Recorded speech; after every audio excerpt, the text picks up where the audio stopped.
Ito tayo mga boss, oh. Oh.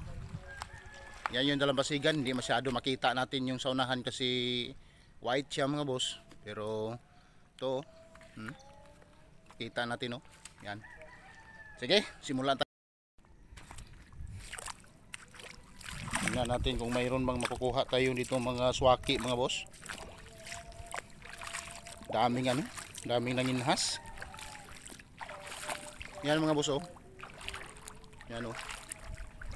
Ganyan kalawak yung dalampasigan dito sa amin mga boss. Ayun, ito mga bangka. Ito yung mga bangka na mga isda mga boss. Yan, ginaparking la dito pag hindi sila bumabiyahe, hindi sila pumapalaot, lalo na pag masama yung panahon. Dito nila nilalagay. Yan mga boss, oh. Yan yun yung pamangkin ko yung bata, oh. Yan kasama ko. Yan, kumuha siya ng swaki.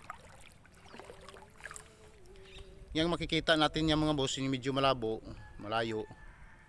Yan yung port sa amin, yun yung port of Katagbakan. Yan mga boss, hindi pa siya masyadong tapos. Yan, oh.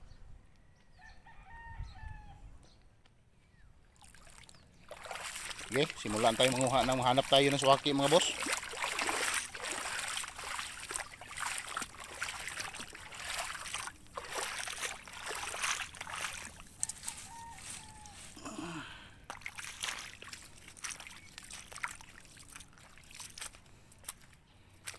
Sa sobrang dami na ng panguha ng mga shell dito mga boss, parang ano, unti-unti na rin nauubos yung ano, yung shell, lalo na yung tinatawag nilang aninikad. Ito mga boss, oh, yan swaki, oh. Siguro kinain na siguro yan.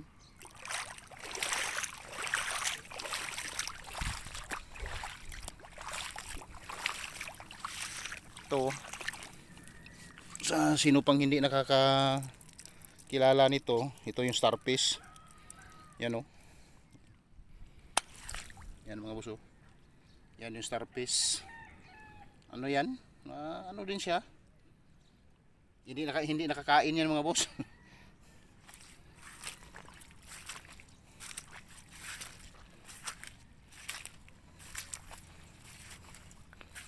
Ito pa isa mga boss, oh.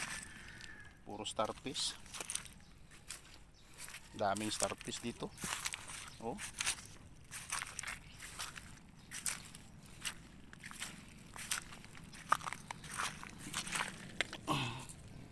Ito. Yan. Ito. Pwede ka maglaro-laro dito sa dalampasigan mga boss. Alat yung starfish dito, oh.